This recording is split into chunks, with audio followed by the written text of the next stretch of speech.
All right, welcome to another episode. This one is going to be a little bit different. Not a lot of images, not a lot of back and forth. I am just going to read. And this article that I came across was searching. I did a Google search on an image where I wanted sort of the left-right version, and I'd seen of a person, and I'd seen this meme a while ago. Well, probably on Instagram, but I didn't know that there was an article connected to it. And what I was looking for was this so that I could create, I've been playing around with ChatGPT, and I wanted to create a new logo I've got all these sub-blogs on my Political Madness blog. With my podcast episodes are there. Media Madness, Economic Madness, and a Culture Madness. So I was working on that, and I wanted to start with that picture and do something with it with AI. And here's what I got it to. Look at that right there. I don't know if you can see it well enough, but it's a pretty badass picture. But I'm having some trouble. It's not replicating everything exactly as I say it. I mean, I tried forever getting this to be a communist flag, and it just wouldn't do it without completely screwing up everything else. So I just said, okay, fine. The radical commies are carrying an American flag just to try to hide from who they really are or something. But whatever. Thought that was really cool. Came across this, and I write a lot, I talk a lot, but this is so well written. This is just amazing. So it's Neil Kumar. So Reckoning.com is the name of his blog, and he's got contributors, features, and I just had to read through this, and boy, it just got me. So I'm going to read this. Okay, I'm going to shut up now about all this other stuff, and I'm just going to read this because I just got to get this in a video form, and that's why there's no picture of me, no other content. I'm just going to read. All right, so here we go. The Culture Wars, Part 1. We face a clear choice in sharp relief between life and death. Our unnatural society is ruled by monsters engaged in a murder-suicide. This occurs in such a way that events appear isolated, each violation normalized before another takes place, lulling us into a false sense of security, of natural progress as an organically changing society. There is no such thing as coincidence. This is death by 1,000 cuts. If we zoom out and examine the image in full, it becomes clear that this murder-suicide is intentional, coordinated agenda. Our deracinated rulers are sicker and more depraved than we can possibly imagine. They are evil incarnate. They have decided that life is not worth living, and they prolong their suicide day after day, their empty, hedonistic, and transactional lives bereft of meaning. They have chosen death over life, and they are taking us with them, celebrating our demise. The bells are ringing. Let them kill themselves, but we cannot let them kill us. We must remain steadfast as the machinery of our dispossession accelerates, as the center of our world spins away, as we swing between aphelion and perihelion. Their culture of death is perhaps best exemplified in the grotesque Weimar sexual nihilism running rampant in our society. Pornography drains our vitality and poisons our minds with sick fantasies that don't even attempt to approximate a depiction of love, the intercourse in any real sense of the world. Under a flickering veil, love is supplanted by bodies fucking in the dark like the twisted metal of a car wrapped around a tree. This clockwork orgasm, a frostbitten wail from the void for warmth and form, is too debauched even for animals. Pornography is the epitome of debasement, valorizing horrific acts between members of the same family, between the generations, between platonic friends. No relationship is healthy or freed from sexual competition and domination. Certainly, pornographers are selling something, but their product is not pornography, nor is it pleasure. It is an agenda, the culture of death, decadent id gratification, the elevation of flesh over all else. We can hardly wonder at a callous society when we realize that this is what passes for a sexual education of our young, what their first conception of sex is based upon. It is the death ethic, a nihilism so pervasive that notions of life and love are strangled out of sight just beyond the frame. What is abortion but an extension of this same Holocaust, this foreclosure of the future? Millions of children murdered, millions of lives taken, and for what? So erstwhile mothers can go to college? And what values are inculcated as the empowered woman gets an education? Hatred of self, of family, of nation, and more abortion. Abortion of the possibility of happiness and a future. In college, she goes out, but only on weekends, mind you. She's an A student, and obliterates her consciousness in a black vortex of despair, coupling with the first half-put-together male to make some enlightened paean to feminism and social justice. The starlight in her eyes doused with liquor, only to wake up thrilled for the next night. Except she isn't. She's miserable. She wants to think she's empowered because her college, her friends, popular culture, and models and influencers on social media have told her for her whole life that she should dress as revealingly as possible and behave as breezily and easygoing as possible. Be open to new experiences and celebrate her body. Yet when she does as she's supposed to, partaking in perverted free love philosophy, believing her vile conformity some kind of rebellion, she is ruined. She objectifies herself, making a desperate plea in the crowded club, and her cries are drowned in more booze, more men, more feminist theory. She closes out the possibility of stability, of happiness, of self-respect, abhors it like the children she never wants. She shouts her abortion.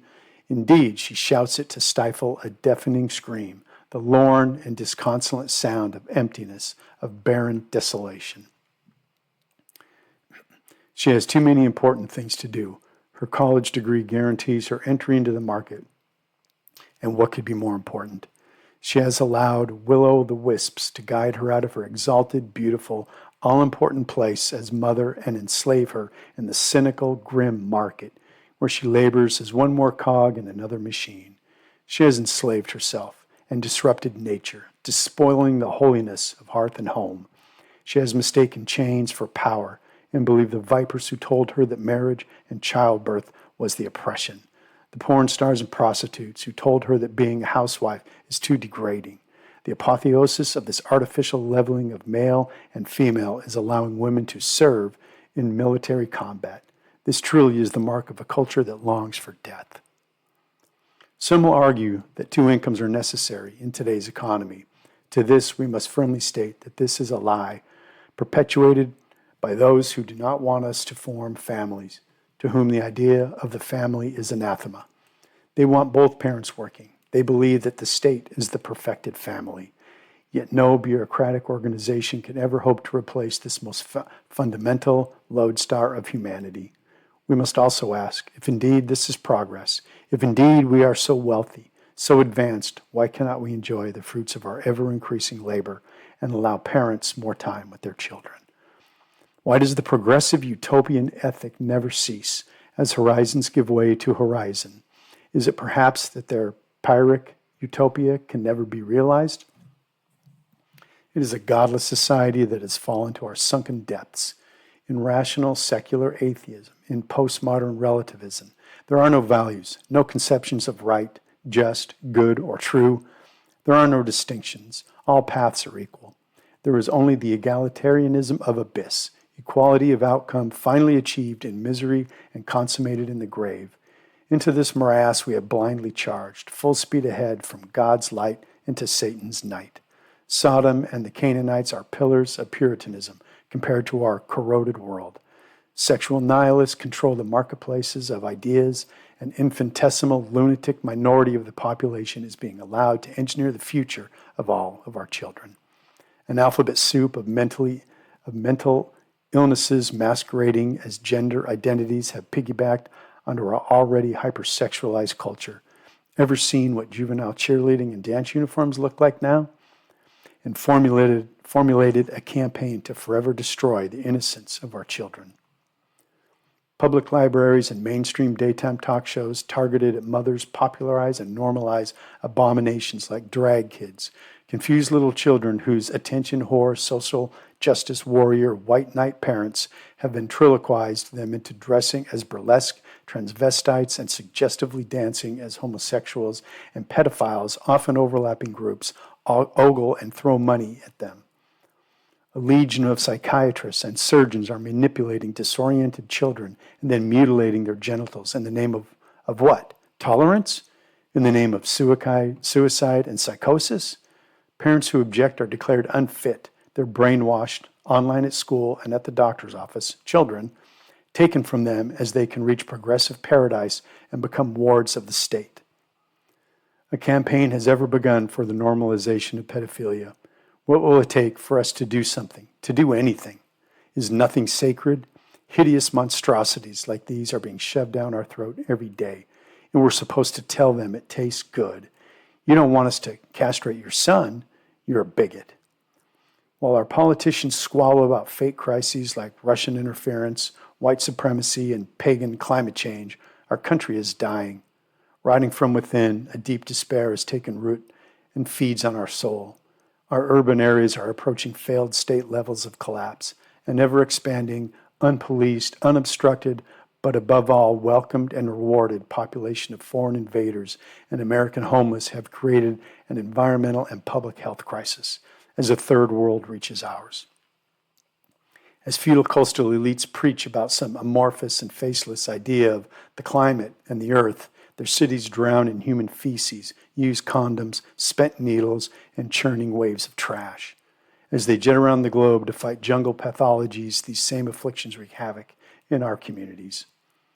Counterfeit environmentalists smile for the flashing lights at leftist fundraisers as the real environment is saturated with chemicals, as unmanaged forests are burned by vagrants and traffickers, as parks metamorphose from family picnicking spots to gang initiation sites. We forget that environmental conservation and agrarianism are conservative programs. Our poisoned landscape of strip malls, high-rises, and methadone clinics is the product of deracinated leftism. Utterly corrupt leftist officials, practically anarcho-tyranny, aided and abetted by violent brown shirts, catering to criminals and penalizing law-abiding citizens, responding to the greatest drug crisis in our history with the Orwellian harm reduction of injection sites and needle exchanges, the spread of marijuana across the realm, and the release of drug dealers from prison en masse. Excellent priorities. What does it say about us that we have a generation searching for God in its veins and down a bottle? Body snatchers came overnight and took our country, replacing it with a husk. There's a war on, and we are losing. Hundreds of thousands of Americans, the descendants of the pioneers, have plummeted like Icarus and died like refuse in the past few years because of this despair. Addiction is not an illness any more than suicide is. While the epidemic is a symptom of the black hole devouring us from within, the gaping maw of Satan hungrily licking his lips, it was inarguably created deliberately by pharmaceutical companies and the doctors on their payrolls and is being perpetuated by the Chinese state and the Mexican narco state. Our government has not held those responsible to account. We are adrift, rudderless, the ground swept from underneath our feet. Not only are our lives growing shorter and measurably more miserable, but our bodies seem to be losing their will as well. Male sperm counts have collapsed. These are symptoms of a choice. Our culture has chosen death and decadence over life, hollow pleasure and fun over all else, too myopic to have sight of a future in which we survive, bequeathing nothing to a non-existent posterity. Assisted suicide, a wonderful European import, allows people to choose death for any invented ill.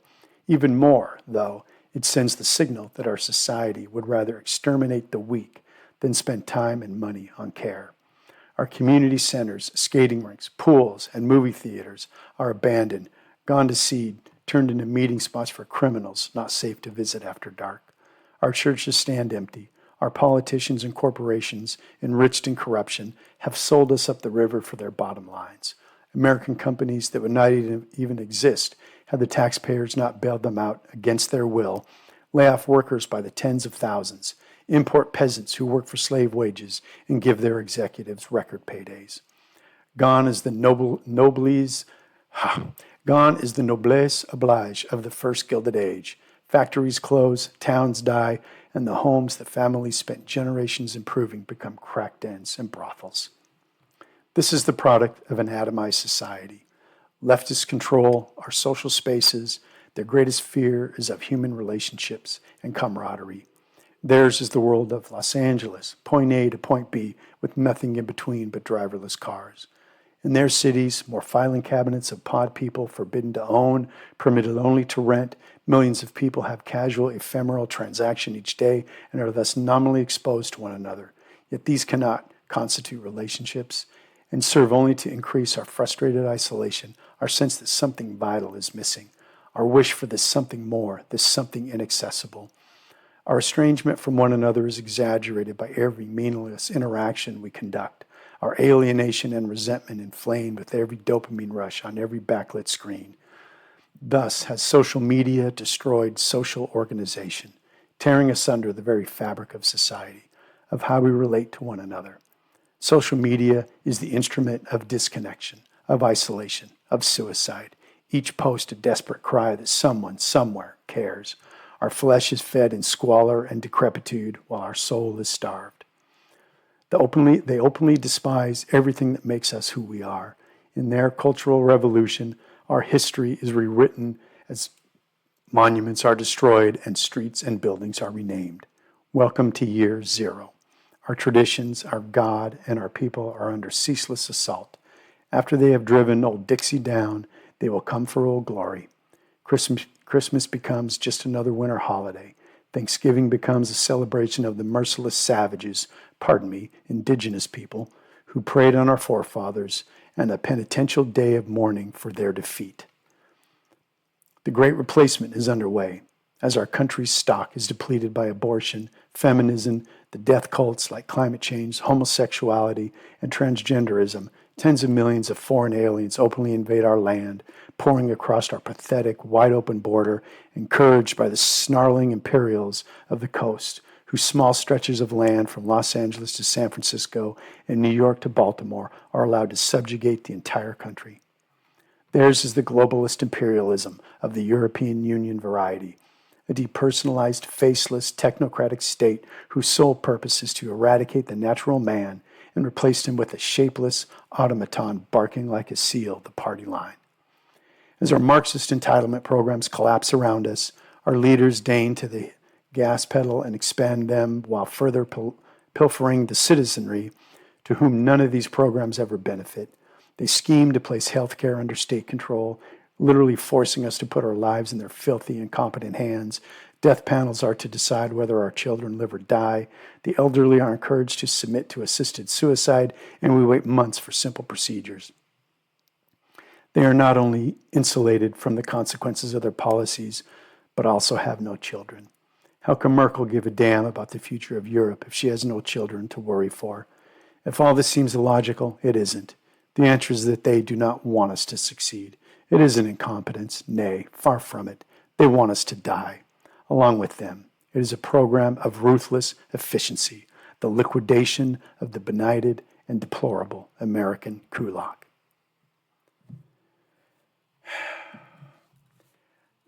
I've posted 20 some odd episodes, and so much of what I talk about is in these words, and I couldn't have written it better, and it really speaks to the absolute just death grip that these fucking maniacs have us in. And a lot of people just don't see it. A lot of people would listen to this or read this and just say, oh, you're just being negative, and you can look, you can search, you can find something that doesn't look like what this article discusses, but you can also look and see that it's here.